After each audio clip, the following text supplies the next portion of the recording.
বাপ মারে খুশি করতে লক্ষ টাকা খরচ করা লাগে না রে যুবক। মারে বাবারে খুশি করতে বোয়াল মাছ খাওয়ানো লাগে না। মুখ বইরা আম্মা কয়া ডাক দেও, মুখ বইরা আব্বা কয়া ডাক দেও, দেখবা বাপ মার দিল খুশি হয়ে গেছি। আল্লাহ কয় বান্দা তুই তোর মারে খুশি করলি না, যেন আমি আরশের মালিক রে খুশি কইরা নিলি। রাতের বেলা মাথায় একটু তেল লাগায় দিছো মার, বাবার পায়ের তলায় একটু তেল মালিশ কইরা দিছো। ওই রাতে যদি তোমার মরণ হয়, মায়ের নবীর সুসংবাদ তোমার ব্যাপারে, যত বড় গুনাহগার তুমি হও না কেন,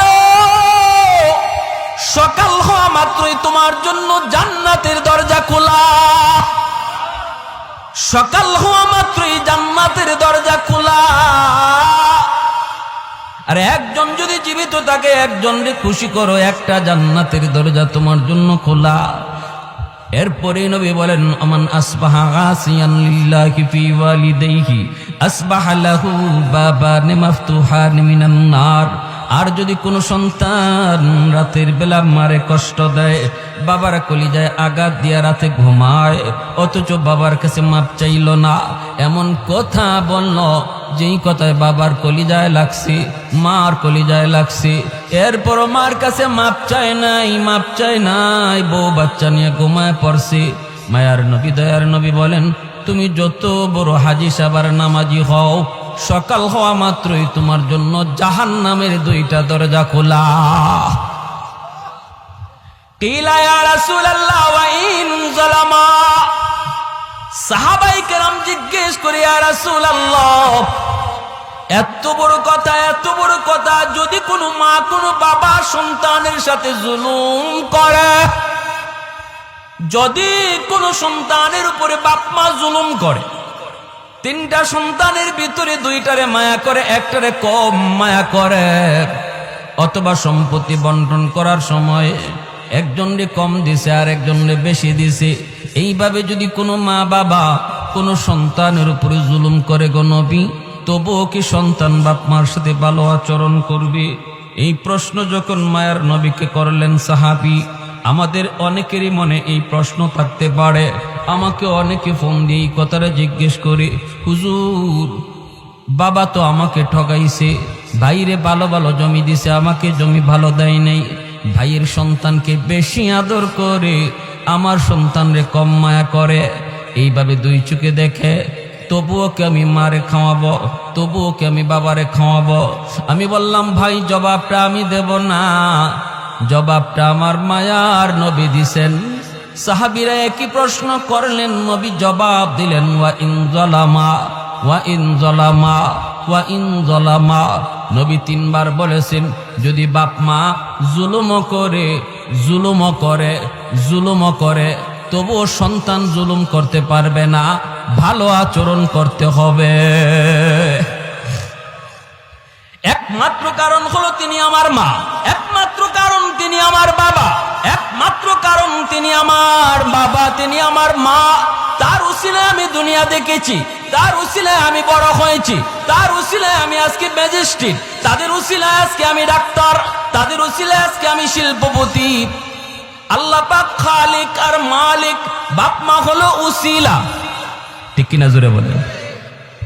এজন্য আল্লাহ পাক রব্বুল আলামিন পবিত্র কোরআনের সূরাতুল লুকমানের মধ্যে তিনি বলেন, আনিশকুরলি ওয়ালি ওয়ালিদাইক, আমি আল্লাহর শুকরিয়া আদায় করো, সাথে সাথে তোমরা তোমাদের মা বাবার শুকরিয়া আদায় করো, সাথে সাথে বলছেন বাপ মার শুকরিয়া আদায় করো, কারণ আমি খালিক আর মা বাবা তোমাদের দুনিয়া আসার উসিলা। অতএব যখনই আমি আল্লাহর শুকরিয়া আদায় করবা খালিক হিসাবে, তখনই সাথে সাথে বাপ মার শুকরিয়া আদায় করো তারা দুনিয়ায় আসার উসিলা হিসাবে। এই যে মুর্দেগান আজ আমাদের কাছ থেকে বিদায় নিলেন, আমাদের কাছে তাদের কোনো পাওনা আছে কিনা? আমরা যে তাদের রুহের মাগফিরাত কামনা করব, কোন তরিকায়, কিভাবে তাদের জন্য আমরা উপকার করব, এই বিষয় নিয়ে আমি কিছু কথা বলবো ইনশাআল্লাহ। আল্লাহ যদি আমাকে তৌফিক দান করেন, সবাই বলি আমিন। মুআজ্জাজ হাজিরিন, বনু তামিম গোত্র মদিনার একটি প্রসিদ্ধ গোত্রের নাম। এই বনু তামিম গোত্রের এক যুবক আল্লাহর নবীর কাছে একটা প্রশ্ন নিয়ে হাজির হলো। প্রশ্নটা হলো, ইয়া রাসূলুল্লাহ, আমি একটা কথা জানার জন্য আপনার কাছে এসেছি। নবীজি বলেন, কি কথা বলো? এই কথা বলার আগেই যুবকের চেহারা ফ্যাকাশে হয়ে গেল, যুবকের চোখে পানি জমে গেল, সে কান্না শুরু করল। নবীজি বলেন, বলো তোমার কি কথা বলো। তখন বলতেছি, ইয়া রাসূলুল্লাহ, আমার জিজ্ঞাসা হলো, মানুষ মারা যাওয়ার পর ওই মৃত ব্যক্তির জন্য আমরা যারা জীবিত, আমাদের পক্ষ থেকে কোনো খেদমত করার সুযোগ আসেনি। আমরা তো জীবিত মানুষের খেদমত করি, কিন্তু ওই যুবক নবীজির কাছে প্রশ্ন রাখলো, মৃত মানুষের জন্য খেদমতের কোনো ব্যবস্থা আছে কিনা। নবীজি বললেন, কেন বলো? এই কথা বলতেই বলে, ইয়া রাসূলুল্লাহ, আমি একজন অসহায় এক যুবক, আমি আমার মা বাবার গর্ভে একমাত্র সন্তান। আমার মা আমার বাবা বড় কষ্ট করে আমাকে লালন পালন করেছেন। অভাবী সংসার, বাবা দিন আনতেন, দিন খাইতাম। কখনো বাবা যদি কাজে বের হতে না পারতেন, তাহলে এই দিন উপাস থাকতে হতো। আমি কত দেখেছি, মা নিজের খানাটা আমাকে খাওয়াইছেন, মা উপাস ছিলেন। আমি কত দেখেছি আমার বাবা উপোস ছিলেন, শেষ বয়সে চিকিৎসার অভাবে মারা গেলেন। কিন্তু ইয়া রাসূলুল্লাহ, আমি কোনোই উপকার করতে পারলাম না। আমার কাছে তখন টাকা পয়সা ছিল না, আমি উপযুক্ত হয়েছি, টাকা পয়সা কামানোর কোনো সুযোগ আমি পাই নাই। চোখের সামনে সে অভাব আর কষ্ট আর কান্না নিয়েই আমার আম্মা আমার আব্বা দুজন কবরে চলে গেলেন। আমি কোনো খেদমত করতে পারি নাই, কোনো খেদমত করতে পারি নাই। এই ধরনের আমাদের মধ্যে আসেনি না? নাই, আছে।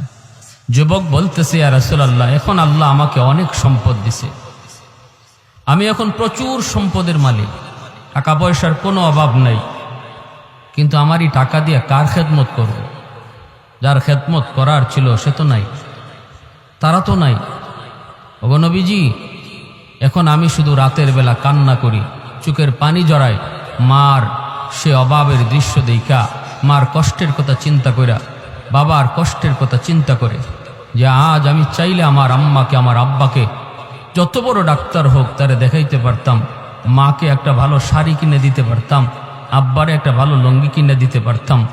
যখন মা বাবা দুনিয়া ছিল তখন আমার তৌফিক ছিল না, আর এখন আল্লাহ আমাকে তৌফিক দিছে, কিন্তু সুযোগ কেড়ে নিয়েছে, মা বাবা কবরে শায়িত।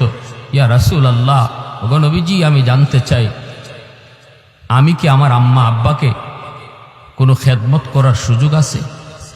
এই কথা বইলা যুবক কাঁদতেছে। যুবকের কান্না দেখে আমার আপনার রহমতের নবীও কান্না শুরু করে দিয়েছে। কারণ নবীজি তো মা বাবার কথা শুনলে এমনিতেই নরম হয়ে যান। কারণ জন্মের আগেই তো আমার আপনার নবী বাবা হারাইছেন, বুঝ হওয়া মাত্রই মা হারাইছেন, মার খেদমতের সুযোগও নবী পান নাই, বাবাকে তো চোখেই দেখেন নাই। আব্বা ডাক্তার ভিতরে কত মজা আমার আপনার নবী তা জানেন না। বাবা ডাক দিলে কত মজা লাগে সেটা নবী বুঝতেন না।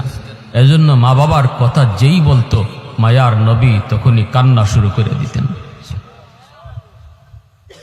রাসূল করিম সাল্লাল্লাহু আলাইহি ওয়াসাল্লাম যুবকের এই কথা শুইনা নবী তাকে সান্ত্বনা দিয়ে বলেন, যুবক, কান্না থামাও, কান্না থামাও। যদিও মা বাবা কবরে শায়িত, যদিও দাদা দাদি কবরে শায়িত, নানা নানি কবরে শায়িত, তবু আওলাদ যদি চায় দুনিয়া তাইকা কবরে শায়িত বাপ মার খেদমত করার সুযোগ আল্লাহ এখনো রেখে দিয়েছে। নবীজি বলেন, 5টা কাজ যদি করো হাদিস শরীফ আল্লাহর নবী বলেন, 5টা কাজ যদি করো আল্লাহ তোমার খেদমত মা বাবার কবরে পৌঁছে দিবে। 5টা কাজ কি কি একটু জানার ইচ্ছা আছে সবার? সবাই জানতে আগ্রহী? আলহামদুলিল্লাহ, যাদের মা বাবা আজকে দুনিয়াতে আছেন তাদেরও জানা দরকার, কারণ একদিন তারা থাকবে না। কে আগে যাবে কে পরে যাবে কেউ জানে না। আসার সময় সিরিয়াল মেনটেন হয়, যাবার সময় কোনো সিরিয়াল নেই, কে আগে যায় কেউ জানে না। আমরা যারা মাটির উপরে থাকবো আমাদের জন্য করণীয় কি? নবীজি বলেন হাদিসের আলোকে 5টা আমল যদি আমরা করি তাহলে আমরা আমাদের কবরে শায়িত মুর্দেগানের খেদমত করতে পারব। আল্লাহর নবী রহমতের নবী বলেন 5টা আমল। 1 নম্বরে নবী বলেন আসসালাতু লাহুমা। নবী বলেন যুবক, 1 নম্বর আমল হলো, 1 নম্বর কাম হলো বেশি বেশি করে তুমি তাদের জন্য দোয়া করো। বেশি বেশি করে তাদের জন্য তুমি দোয়া চাও। কোন দোয়া? যে দোয়াটা আল্লাহ কোরআনের মাধ্যমে শিখাইছেন, রব্বির হামহুমা কামা রব্বায়ানি সগীরা। এই দোয়াটা শিখাইছেন কে? একটু মনোযোগ দিয়ে কথাগুলা শুনব। লম্বা চোরা কোনো বয়ান না, 5টা কথা বলার পরই বয়ান শেষ। একটু মনোযোগ, একটু মনোযোগ যুবক, একটু দিলটা নরম করে কথাগুলি শুনো রে। আল্লাহ নবী বলে 1 নাম্বার হলো তাদের জন্য দোয়া। যেই দোয়াটা আল্লাহ কোরআনের মাধ্যমে শিখাইলেন। আল্লাহ নিজে বলেন তুমি যদি তোমার বাপ মার জন্য দোয়া করতে চাও আমি আল্লাহর কাছে, তাহলে এইভাবে দোয়া করো। যদি আল্লাহ নিজে দোয়া শিখায় দেন তাহলে বোঝা গেল এইভাবে দোয়া করলে আল্লাহ কবুল করবে, এর গ্যারান্টি আছে, ঠিক না? ফ্যাক্টরির মালিক যদি বলে আমার ফ্যাক্টরিতে যারা চাকরি করার জন্য দরখাস্ত দিয়েছো, আমি সব দরখাস্ত দেখার পর একজনকে আমি শুধু চাকরি নিয়োগ দিব, একজনকে দিব। কে সেই একজন? কে সেই একজন? এদের ভিতর থেকে একজনকে ফ্যাক্টরির মালিক, কোম্পানির মালিক নিজেই দরখাস্ত লেখা দিল, নিজেই দরখাস্ত লেখা দিল, ও মিয়া তোমার বাড়ি আমার এলাকায়, আমি ঢাকায় থাকি, বাড়ি আমার বিবাড়িয়া, তবে এসেছো বিবাড়িয়া থেকে, আমার দেশের মানুষ, তোমাকে আমার বড় পছন্দ হয়েছে, ফ্যাক্টরিতে চাকরি করবা বলে হ। দরখাস্ত কেমনে লিখবা আমি শিখায় দিই, আমার কাছে দরখাস্ত এইভাবে তুমি লেখো। মালিক যদি দরখাস্ত শিখায় দেয় তাহলে বোঝা গেল আর কারো চাকরি হোক না হোক তারটা হবে 100% গ্যারান্টি। ঠিক তদ্রুপ আল্লাহ পাক কয় তোমরা যারা মার জন্য বাবার জন্য দোয়া করো রে, নিজের থেকে দোয়া করা লাগবে না, আমি আল্লাহ বলে দিই এইভাবে আমার কাছে চাও। বুঝা গেল চাইতে দেরি দোয়া কবুল হতে দেরি না। আল্লাহ পাক কয় রব্বির হামহুমা কামা রাব্বায়ানি সগীরা। এ যুবক, তোমার মা তোমার বাবা শিশুকালে তোমাকে আমাকে যেইভাবে লালন পালন করেছেন, এই দৃশ্যটা হয়তো তুমি ভুলে গেছো, কিন্তু আল্লাহ পাক তিনি ভুলেন না। আল্লাহ পাক জানেন শিশুকালে একজন সন্তানকে তার মা কতটা আদর করেছে, বাবা কতটা আদর করেছে, নিজের না খায় সন্তানকে খাওয়াইছে, নিজের না পইরা সন্তানরে পড়াইছে। কত বাবা ঈদের দিনে সিরা লঙ্গি পরছে, কিন্তু সন্তানরে নতুন কাপড় কিনা দিছে। কত মা ঈদের দিনে নিজে পুরাতন কাপড় পরছে, কিন্তু সন্তানদের নতুন কাপড় কিনে দিছে। রব্বুল আলামিন তিনি বলেন শিশুকালের দৃশ্যটা আমি আল্লাহ এখনো দেখতেছি। তোমার বাবার গায়ের ভিতরে কত অসুস্থতা, এরপরও নিজে ডাক্তার দেখায় না। অসুখ বিসুখ একটা দুইটা নয়, কত অসুখ, কিন্তু তুমি অসুস্থ হয়েছো। রাত কোন একটা না দুইটা, সেই দিকে বাবা তাকায় না, তোমাকে কুলে নিয়ে ডাক্তারের কাছে দৌড় দেয়। বাজারে গেছে, বাবার পকেটে টাকা নাই রে যুবক, বাবার পকেটে টাকা নাই, কিন্তু বাড়িতে আসার আগেই মাথার ভিতরে চিন্তা, আমি ঘরে ঢুকলে পরে আমার সন্তান বলবে আব্বু কি আনছো, আমি তখন কি দিব কি দিব। এই চিন্তা করে কত বাবা মানুষের কাছ থেকে ধার করে ঋণ করে করে তোমার আমার জন্য কিছু নিয়ে আসছি। আল্লাহ পাক রব্বুল আলামিন বলেন, তুমি যখন আমি আল্লাহর কাছে বাপ মার জন্য দোয়া চাইবা, তখন আমাকে ইয়াদ করায় দিও। আমাকে বইল মালিক, শিশুকালে আমার আম্মা আমার আব্বা যেইভাবে আমাকে মায়া করছেন, আল্লাহ কবরেও তুমি ওইভাবে মায়া কইর, আমাকে ইয়াদ করে দিও, আমাকে ইয়াদ করে দিও। আমি আল্লাহর তো ইয়াদ আছি, আমি শুনতে চাই তোমার মুখ থেকে কথা।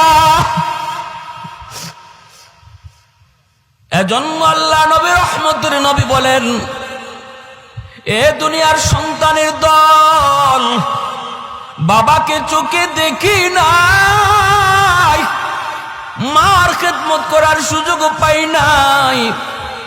সাহাবায়ে কেরামদেরকে নিয়ে জিরানা নামক জায়গার ভিতরে নবীজি বসা, হঠাৎ করে সাহাবায়ে কেরাম দেখেন আমার আপনার নবী দৌড় শুরু করলেন। তাকা দেখেন একজন বৃদ্ধা মহিলা লাঠিতে বর দিয়া মায়ের নবীর দিকে আসে, আর ওই মহিলাকে আগায়া আনার জন্য রহমতের নবী, দু জাহানের সর্দার, যিনি কারো সম্মানে দাঁড়ান না, তার সম্মানে সবাই দাঁড়ায় যায়, সেই নবী বসা থেকে দাঁড়ালেন। শুধু দাঁড়ালেন তা না, ওই বৃদ্ধা মহিলার সম্মানে নবী দৌড় শুরু করে দিলেন আর বলতেছেন, মা মা তুমি নবুয়তি চাদরে বসে যাও। সাহাবীরা জিজ্ঞেস করে, গো নবী কি তার করবা? তোমার এক নাম্বার ডিউটি হলো নামাজ পড়ার পর সাথে সাথে মুনাজাত উঠাও, রব্বির হামহুমা কামা রাব্বায়ানি সগীরা বলো। নামাজের আগেও তুমি হাঁটতেছো, মার কতিয়াত হয়েছে, নামাজ ছাড়ো তুমি বলো রব্বির হামহুমা কামা রাব্বায়ানি সগীরা। কোরআন হাদিসের কথা যারা শুনে, যে যুবকগুলি কোরআনের কথাগুলি দিল দিয়া গ্রহণ করে, এই যুবক কোনো দিন মার কবর দেখা বাবার কবর দেখা গান গাইবে না, বরং বাপ মার কবর দেখা মাত্রই সাথে সাথে এই দোয়া করবে। কত যুবক বাবার কবরের পাশ দিয়া চইলা যায়, বন্ধুদের সাথে গল্প করে করে চলে যায়, দিলের ভিতরে কোনো অনুভূতি নাই, দিলের ভিতরে কোনো পরিবর্তন নাই। না না না যুবক, একটাবার চিন্তা করো রে, একটাবার চিন্তা করো, এই মা এই বাবা কতটা ঋণ তোমার আমার কাছে রাইখা গেছে। আজ যদি আমি আমার বাবার কবর দেখা এই দোয়া পড়ি, আগামীকাল আমার কবরের সামনে আমার সন্তান দোয়া করবে। আমি যদি গান গায়ে যাই, বাচ্চাও অপেক্ষা করো, তোমার সন্তানও তোমার কবরের সামনে গান গাইবে। এজন্য বলি, না না যুবক, নবী বলেন যখনই ইয়াদ হয় তখনই তুমি এই দোয়াটা পড়ো, রব্বির হামহুমা কামা রাব্বায়ানি সগীরা, রব্বির হামহুমা কামা রাব্বায়ানি সগীরা। পড়ব না সবাই ইনশাআল্লাহ? সবাই এই দোয়াটা পড়ব। ইমাম সাহেব যখন পড়ে তখন আমিও জবানে জবানে বলবো, শুধু আমিন বলবো তা না, যখনই ইমাম সাহেব বলবে রাব্বির হামহুমা, আপনি আমিও জবানে জবানে বলবো রাব্বির হামহুমা, জবানে জবানে দোয়াটা পড়ব। না না শুধু আমিন বইলেই শেষ না, নিজের জবানেও বলবো ইনশাআল্লাহ। ভাইয়েরা বন্ধুরা, করাচির হযরত হাকিম আক্তার সাহেব রাহিমাহুল্লাহ আল্লাহর বহুত বড় ওলি, করাচির মসজিদে নামাজ পড়েন। হঠাৎ করে দেখেন একজন যুবক বড় সুন্দর করে নামাজ আদায় করলো, ডান হাত তার কাপড় দিয়ে পেঁচানো। নামাজ শেষ হলে পরে আল্লাহর ওলি যুবককে ডাক দিলেন, যুবক বড় সুন্দর করে নামাজ পড়েছো, কিন্তু তোমার ডান হাত কাপড় দিয়ে পেঁচানো কেন? যুবক বলতেছে, ও আল্লাহর ওলি, এই করুণ ইতিহাস, আমি আমার মায়ের গর্ভে একমাত্র সন্তান। আমার মার সাথে বেয়াদবি করার কারণে আমার হাতের মধ্যে পচন দেখা দিয়েছে। পচন, এই পচন ভালো হয় না। আল্লাহর ওলি বলেন, কেন তুমি কি ডাক্তার দেখাও না? ওই ভারত পাকিস্তানের সব ডাক্তার দেখানো শেষ, কেউ রোগ ধরতে পারে না। ডাক্তার বলে, আমরা তো বুঝি না কেন তোমার পচন ভালো হয় না, বরং উপরের দিকে ওঠে, উপরের দিকে ওঠে। আমি বলেছি, ডাক্তার তোমরা আমার রোগ ধরতে পারো না, কিন্তু আমি নিজে আমার রোগ ধরে ফেলেছি। আমার আগুন লাগছে আসমানে, তোমরা পানি দিতেছ জমিনে, এই আগুন কোনো দিন নিভবে না। মার সাথে বেয়াদবি করেছি, মার সাথে বেয়াদবি করেছি, বউয়ের কোথায় মার গায়ে হাত উঠায় ফেলছি, নাউজুবিল্লাহ। যেই মাত্র মার গায়ে হাত উঠেছি, মা হাও মাও করে কান্না করে আর করে, বাবা আজকে তুই বউয়ের কোথায় আমি মার গায়ে হাত উঠে দিলি, একবারও চিন্তা করলি না এই হাতটা মা চুমায়া চুমায়া বড় করছি। তোর বাবা নাই, জন্মের কিছুদিন পরে তোর বাবা মারা গেলেন। তোর মুখের দিকে তাকাইয়া জীবন যৌবন শেষ করে দিলাম, অন্যত্র বিয়ে বসলাম না। আজকে তুই তোর বউয়ের কথায় আমি মার গায়ে বোঝে তুই হাত উঠে দিলি, তাহলে ঠিক আছে, আল্লাহ যেন তোর এই হাত পছায়া দেয়, নাউজুবিল্লাহ। তুই যেন আমার জানাজার নামাজ পড়তে না পারো। যুবক বলতেছে, ও আল্লাহর ওলি, মা এই পদ্ম দেওয়া মাত্রই আমি টের পাইছি আমার পায়ের জমিন কাইপা উঠছে। অফিসে গেলাম, কিছুদিন পরেই মার মৃত্যু সংবাদ। বাড়িতে আসার জন্য রওনা দিলাম, কিন্তু রাস্তায় এত সমস্যা হয়েছে অন্য কোনোদিন হয় না। গ্রামে পৌঁছতে পৌঁছতে মার জানাজা গ্রামবাসী পড়ে ফেলেছে। আমি এসে হাউমাউ করে কান্না করি। মুরব্বীরা কয়, বাবা তোমার জন্য অনেক অপেক্ষা করেছি। মানুষজন আর ধৈর্য ধরে না, এজন্য জানাজা পড়ে ফেলেছি। আমি কান্দি আর বলি, এটা তোমাদের দোষ না, এটা আমার কপালের লিখন গো। মার একটা বদ্ধ ছিল, তুই আমার জানাজার নামাজ যেন পড়তে না পারো। মার এই বদ্ধ কবুল হয়ে গেছি। মার আরেকটা বদ্ধ আসিল, তোর হাত যেন পচা যায়।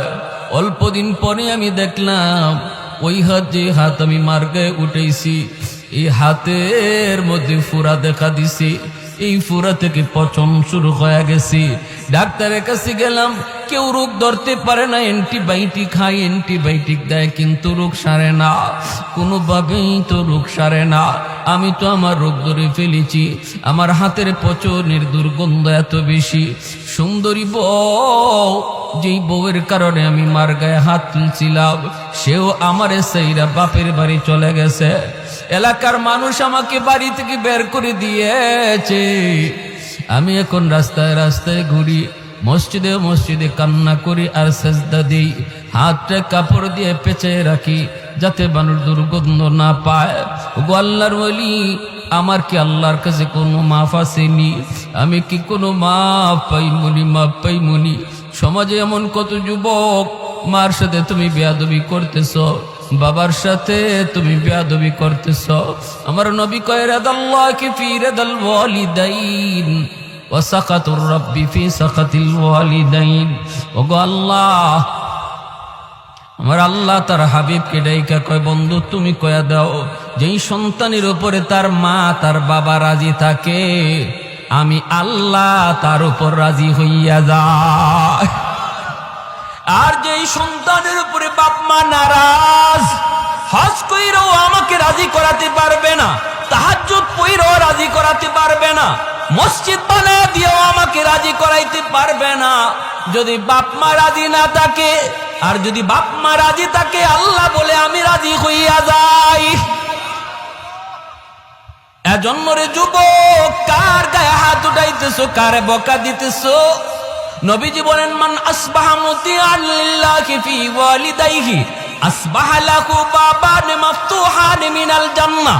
কোন সন্তান যদি রাতের বেলা মারে বাবারে খুশি কইরা ঘুমায়, মা তার উপরে খুশি, বাবা তার উপরে খুশি, ওই অবস্থায় যদি যুবক রাতের বেলা ঘুমায়, নবী বলেন সকাল হওয়া মাত্রই তার জন্য আল্লাহ পাক জান্নাতের দুইটা দরজা খুলে দেন। ফাইন কানা ওয়াহিদান ফাওয়াহিদা, নবী বলেন যদি একজন জীবিত থাকে আর একজনকে খুশিরা কইরা সে রাতে ঘুমায়, মার সাথে বসে একটু গল্প করলো, মার সাথে বসে একটু পরিবারের কথা নিয়ে কথা বলল, মাকে একটু হাসাইলো, মার একটা পান বানায়া দিল, ঘুমাইবার সময় মার মাথা একটু তেল মালিশ করে দিল, বাবার পায়ের তলায় একটু তেল লাগায় দিল, বাবার কলিজাটা খুশি হয়ে গেল। এজন্য আল্লাহ নবী বলেছেন, যুবক এক নাম্বার কাম হলো যখনই মার কথা বাবার কথা ইয়াদ হবে এই দোয়াটা পড়বা। আর এই দোয়াটা পড়া মাত্রই সাথে সাথে পড়তে দেরি আল্লাহ পাক তোমার বাপ মার কবরে খেদমত পৌঁছাইতে দেরি হবে না। 2 নম্বরে নবী বলেন, ওয়াল ইস্তিগফারু লাহুমা, মার জন্য বাবার জন্য তুমি সাধ্যমতো দান করো, সদকা করো, মসজিদ মাদ্রাসায় দান করো, অভাবী মানুষকে দান করো। মার আত্মীয় অভাবী, বাবার আত্মীয় অভাবী, অভাবী মানুষকে তুমি দান করো। যখনই তাদের নামে তুমি দান সদকা করবা, সাথে সাথে আল্লাহ পাক তোমার মা বাবার কবরে তোমার খেদমত পৌঁছে দিবে। 3 নম্বরে নবী বলেন, ইনফাযু আহদিহিমা মিন বাদিহিমা, মা বাবার যদি কোনো মানুষে যদি তোমার মার কাছে বাবার কাছে কোনো পাওনা থাকে, কারো ঋণ লইয়া যদি মা কবরে যায় থাকে, বাবা কবরে যায় থাকে, নবী বলেন 3 নাম্বার হলো বাবার ঋণ পরিশোধ করো। যখনই তুমি বাবার ঋণ পরিশোধ করবা, সাথে সাথে বাবার কবরে তোমার খেদমত পৌঁছায় দিবে কে? আর একটু জোরে বলেন কে? আর একটু জোরে বলেন কে? বাবার ঋণ তুমি পরিশোধ করবা, পৌঁছে দিবে আল্লাহ তোমার খেদমত। ভাইয়েরা, বন্ধুরা, প্রতিবেশীর হক নষ্ট করেছে তোমার বাবা, তুমি জানো 1 হাত 1.5 হাত জায়গা বাবা জোর দখল করে নিয়েছে। তোমার বাবার গায়ে শক্তি ছিল, তারপর পরিবারও বড় ছিল, গোষ্ঠীও বড় ছিল, এজন্য জমি দখল করেছে। তুমি জানো, যদি আজকে তুমি বাবার কবরে খেদমত পৌঁছাইতে চাও, গরু জবাই করে জিয়াফত পরে করো, আগে ওই 1 হাত জায়গা ফেরত দিয়া দাও, সাথে সাথে আল্লাহ পাক বাবার কবরে খেদমত পৌঁছে দিবে। তোমার ফুফুদের পূর্ণ হক নষ্ট করেছে, তোমার আব্বা তোমার ফুফুদের হক দেয় নাই, তোমার প্রতি দরদি হইয়া, তোমার প্রতি দরদি হইয়া, সন্তানের ভবিষ্যতের কথা চিন্তা কইরা বোনদের হক অনেক ভাইয়েরাই নষ্ট করে। বোনের জমি দেয় না, অথচ বোনের যে অংশ আছে অংশটা ধার্য করেছেন কে? আর একটু জোরে বলেন কে? খালি জমি জমা না, বাড়িও। আসতে মাতেন দিকে। আপনাদের সমাজে এই কথার প্রচলন আছে নাকি? কয় বাড়িও লই দিবি, বাড়ির অংশ লই দিবি। যত ব্যক্তিতে বাপের বাড়ির থেকে বাড়ির অংশ নিছে, সাথে সাথে বাপের কবর ফাইটে গেছে। নাউজুবিল্লাহ, যেরকম ডল লাগায়, বন্ডে ডল লাগায়। আবার কয় বাড়ির অংশটা লই যাইবি, বেড়াইতে আইবি না? তো বেড়াইতে আইবি না, ভাইয়ের বাড়িতে বেড়াইতে আইবি না, সব লইয়া গেলে বেড়াইবে কই? তাহলে বোঝা যায় বেড়ানি যাইতে হইলে আগে জমি রাখা লাগে। এখন যদি জিজ্ঞেস করে কেউ যে তুমি যে তোমার শালির বাড়িতে বেড়াইতে যাও, তুমি যে তোমার সমন্দির বাড়িতে বেড়াইতে যাও, এখানে কয়েকের জায়গা আগে জমা রাখছো? বোনের ব্যাপারে যে বলো যে তুই ভাইয়ের কাছ থেকে সব সম্পদ যদি লইয়া যাস, তাহলে বেড়াইতে আইবি না। তুমি যে অন্যত্র বেড়াইতে যাও অথবা বোনের বাড়িতেও যাও, মাঝে মাঝে যাও, বোনের ওখানে তুমি কয়েকের জমি রাখছো? কথা ঠিক কিনা ধরে বলেন? এই ধরনের ধোঁকাবাজি কথা বইলা যারা বোনের হক দিচ্ছেন না বা দেয় না, মনে রাখবা তুমি যত বড় হাজি হও, যত বড় গাজী হও, কবরে যাওয়া মাত্রই আগুন শুরু হইছে। আর এই আগুন নিবানোর একমাত্র পথ, তার সন্তান যদি চায় যে বাবার কবরে আগুন নিবাই, যদি সন্তানটারে দিন শিখায় থাকো, সন্তানের অন্তরে আল্লাহর ভয় ঢুকায় যাও, যদি সন্তানরে আল্লাহর পরিচয় শিখায় যাও, আখিরাতের ফিকির তার অন্তরে ঢুকায় যাও, তাহলেই শুধু বাঁচার একমাত্র পথ। এই সন্তান যদি মনে করে আল্লাহ আমার আব্বার কবরে আগুন নিবানো দরকার, সেই শুধু পারে এই অংশটা ফেরত দিবে, ফুফুদেরকে ডাকবে, ফুফু না থাকলে ফুফাতো ভাই বোনরা ডাকবে, দেখকে বলবে তোমাদের যে অংশটা আছিল পুরাপুরি লয়ে যাও, পুরাপুরি দিয়া দিবে। যদি তোমার চাচারে ঠগায়া থাকে, চাচারে ডাকো, ডাককে নাইলে চাচাতো ভাই বোনরে ডাকো, ডাককে তাদের অংশটা তাদেরকে বোঝাও। যেদিন বুঝাইবা, যেদিন ফেরত দিবা, ওই দিনই বাবার কবরের আগুন নিববে। কথাটা শক্ত হয়ে গেছে কি ভাই? অসুবিধা হইতেছে আপনাদের? এর আগে 10টা গরু জবাই করে জিয়াফত করলেও কবরের আগুন নিববে না, কবরের আগুন নিববে না।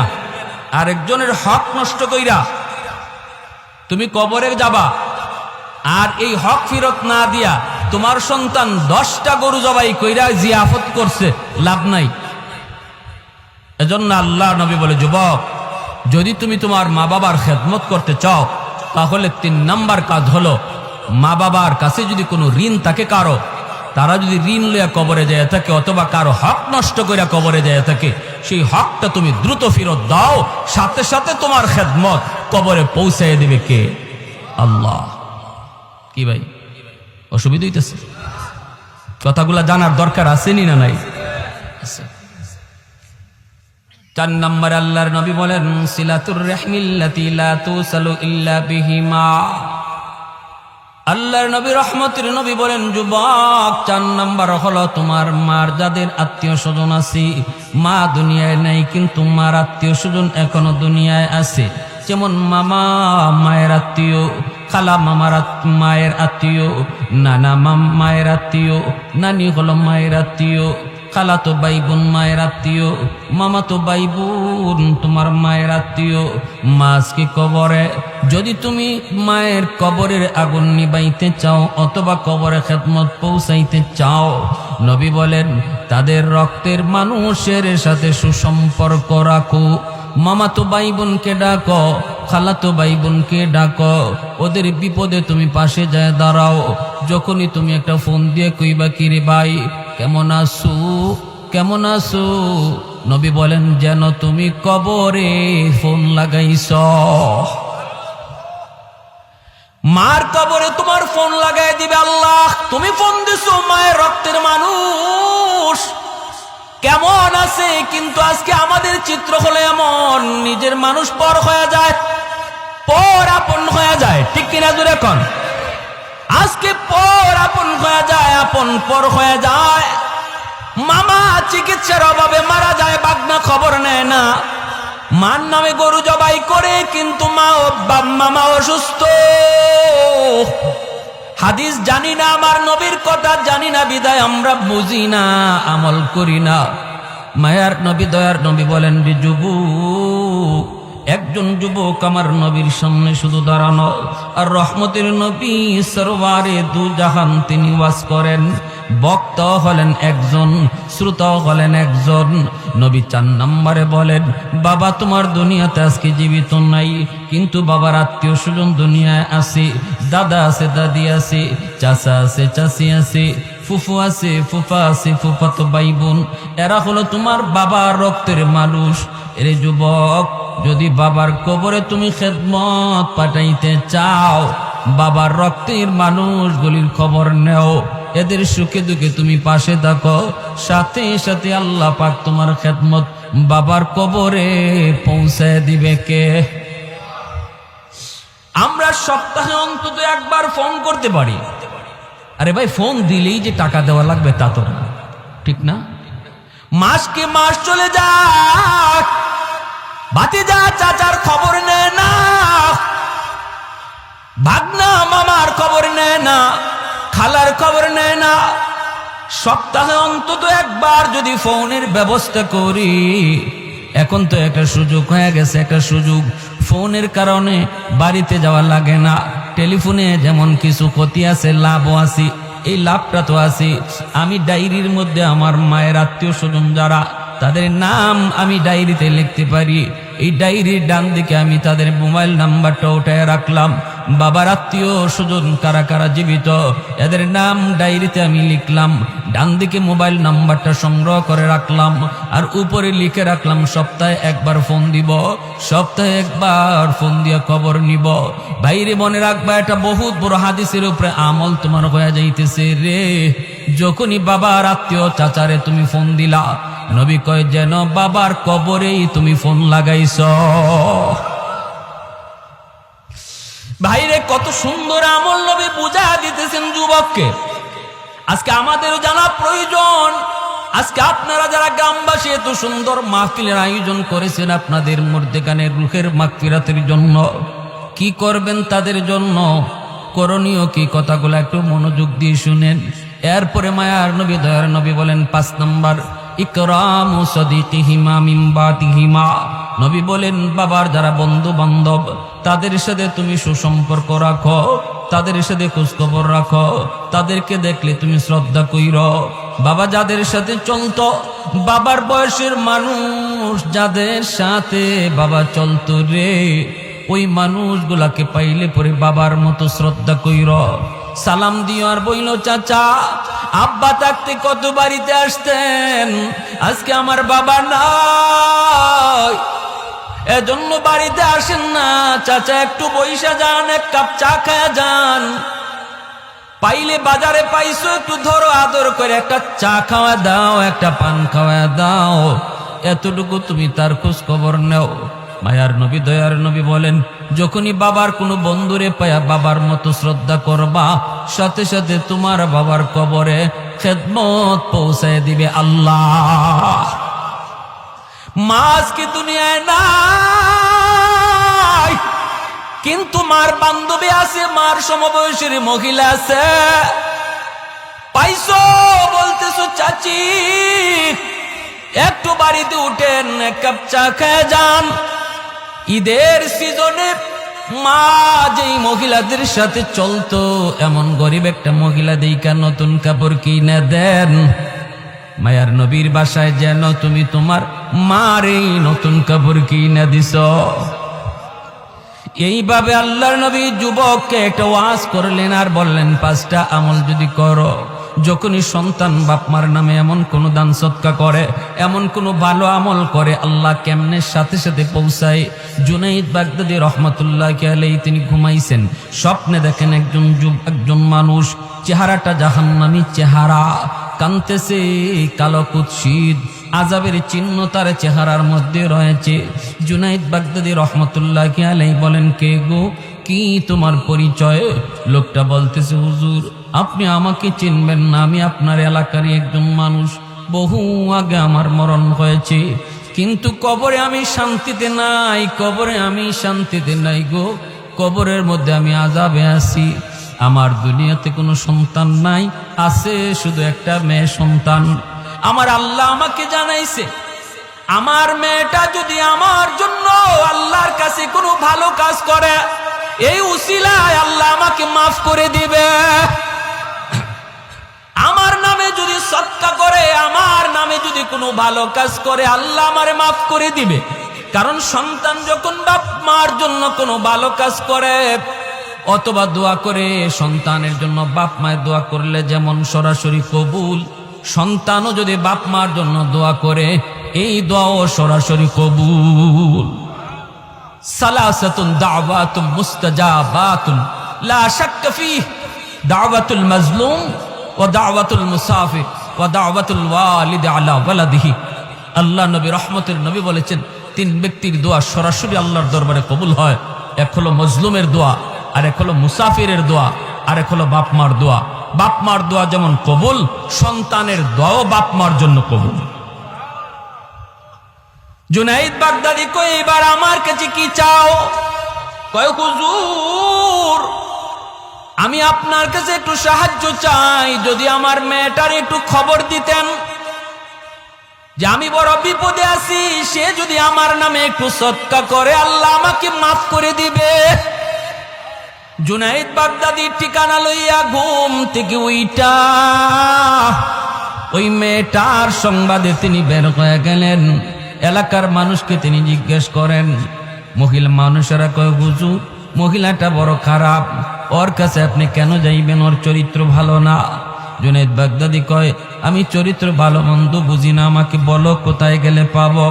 কয় নদীর ঘাটে গোসল করে। জুনাইদ বাগদাদি তিনি নদীর পাড়ে আইসা দাঁড়ায় রইলেন। মেয়েটা গোসল শেষ করে আইসা কয় মৌলবি তুমি আবার কি চাও? জুনাইদ বাগদাদি কয় মা আমি চাই না, আমি একটা খবর নিয়ে এসেছি। কয় কার খবর? কয় তোমার বাবার খবর। কয় আমার বাবার কিসের খবর? বাবা তো বহু আগে কবরে। বাবার আবার খবর কিসের? জুনাইদ বাগদাদি কয় তোমার কবরের বাবার সংবাদ। কি খবর? মারে তোমার বাবা কবরের মধ্যে আযাবে আছে, স্বপ্ন যুগে আমাকে দেখাইছে, আমার কাছে একটু সাহায্য চাইছে রে মা, আমি যেন তোমাকে এই সংবাদটা দিই। তুমি যদি তার নামে একটু দান সৎকা করো, আল্লাহ পাক তোমার বাবার কবরের আযাব আল্লাহ মাফ করে দিবে। এই কথা বলতি যে গুনাহ করে, অতিরিক্ত গুনাহ করার কারণে মানুষের কলিজা শক্ত হয়ে যায়। একটা দুইটা গুনাহ করে তখন কলিজায় দাগ পড়ে, এক পর্যায়ে কলিজাটা গুনার কারণে শক্ত হয়ে যায়। মহিলাটার কলিজা শক্ত হয়ে গেছে। জুনাইদ বাগদাদির দিকে এক মুঠ পানি হাতে নিয়া ঢিল মারছে ঠাট্টা কইরা, আর কয় এইটুকু পানি আমার বাপের রুহের মাগফিরাতে সদকা করলাম। জুনাইদ বাগদাদি দেহটা সরায় নিলেন, পানিটা ওনার দেহে পড়ল না, পানিটা পড়ল মাটিতে। আর জুনাইদ বাগদাদি তিনি চলে গেলেন আফসোস করে করে, হায় রে এমন সন্তান বুঝি হয় যেই সন্তানের জন্য বাবা রাতকে দিন বানাইল, যেই সন্তানের জন্য বাবা রক্ত পানি করলো, মাথার গাম পায়ে ফালাইল, এই সন্তান বুঝি বাবার জন্য এই করে। কষ্ট পেয়ে তিনি বাড়িতে চলে গেলেন, রাতে ঘুমাইলেন, স্বপ্নে দেখেন ওই মানুষটা, গত রাতের মানুষটা জান্নাতি চেহারা লয়া সামনে হাজির। আল্লাহর ওলি বলে ভাই কি খবর?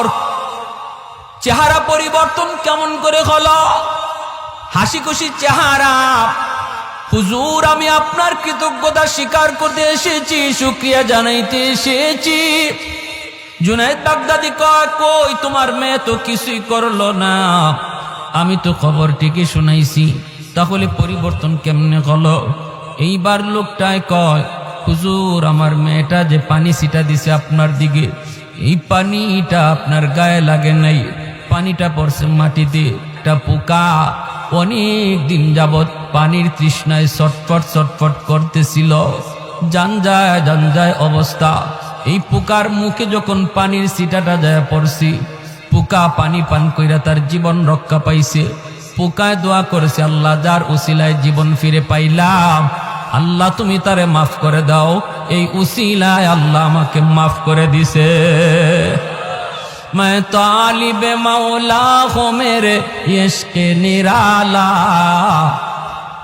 मैं तालिब मौला हूँ मेरे इश्क निराला, है जुमला जहाँ जिनके तजल्ली से उजाला, है जुमला जहाँ जिनके तजल्ली से उजाला, मादर दो जहाँ गैर खुदा यार नदारम, जुज़ याद खुदा ही चेदिगुर कार नदारम, जुज़ याद खुदा ही चेदिगुर कार नदारम।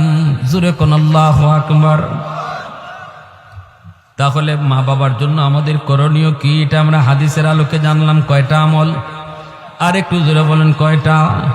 1 নম্বরে দোয়া, 1 নম্বরে, 2 নম্বরে দান সদকা করবো ইনশাল্লাহ, 3 নম্বরে বাপ মা কারো ঋণ কারো হক মাইরা থাকলে হক ফেরত দেওয়া। এটা একটু কষ্ট হবে, এরপর আমি বলবো যদি বাপ মার আদর্শ সন্তান তুমি হয়ে থাকো, যদি বাপ মার নেক সন্তান হয়ে থাকো, সম্পদের প্রতি লোভ করো না, কারণ এই সম্পদ তোমার হাতে থাকলে তুমি কবরে গেলেও আগুনে জ্বলবা যদি তোমার সন্তান ওইটা ফেরত না দেয়। ঠিক কিনা? হ্যাঁ, আমি যে জিনিস কবরে সাথে লয়ে যাইতে পারলাম না, এই জিনিসের কারণে কবরে আমি মাইর খাইমু, জাহান্নামের আগুনে জ্বলমু, অথচ এটা জানার পরেও আমি দুনিয়া থাকতে এটার ব্যবস্থা করলাম না, সে বুদ্ধিমান না বোকা? জোরে বলেন, বুদ্ধিমান না বোকা? বোকা, সে বোকা। এজন্য আমার ভাই সাবধান, বোনদের হক কেউ নষ্ট করব না, ছোট ভাইয়ের হক নষ্ট করব না, প্রতিবেশীর হক নষ্ট করব না। এটা খতরনাক কবিরা গুনাহ। আপনার মৃত্যুর পর যদি আপনার সন্তান এটা ফেরত না দেয়, আপনার বাঁচার কোনো পথ নাই, কোনো পথ নাই। কিন্তু সন্তানের দিল তৈরি হলে তো, সন্তান যদি আমি ওইভাবে গইরা তুলি, সন্তানরা যদি দিন শিখায়া যায়, সন্তানরা যদি আখেরাত বুঝায়া যায়, সন্তানরা যদি আল্লাহর পরিচয় জানায়া যায়, তাহলে তো এতটুকু করবে। এতটুকু তো আমরা করি না, ঠিক কিনা জোরে কর? এতটুকু তো করি না। তাহলে আমি কেন এত বড় বোকা সাজবো? আমি কেন এই কাজ করব যেই কাজের কারণে আমার মরণের পরে আমার শাস্তি পাইতে হবে, আর ভোগ করবে অন্যরা, শাস্তি পাইমো আমি, খাইবো আরেকজনে, আর শাস্তি পাইমো আমি। এজন্য 3 নম্বর কাজটা হলো আমরা তাদের হক ফিরে, মানুষের হক ফিরে দিব। 4 নম্বর হলো তাদের আত্মীয় স্বজন যারা আছে তাদের সাথে খোঁজ খবর রাখবো।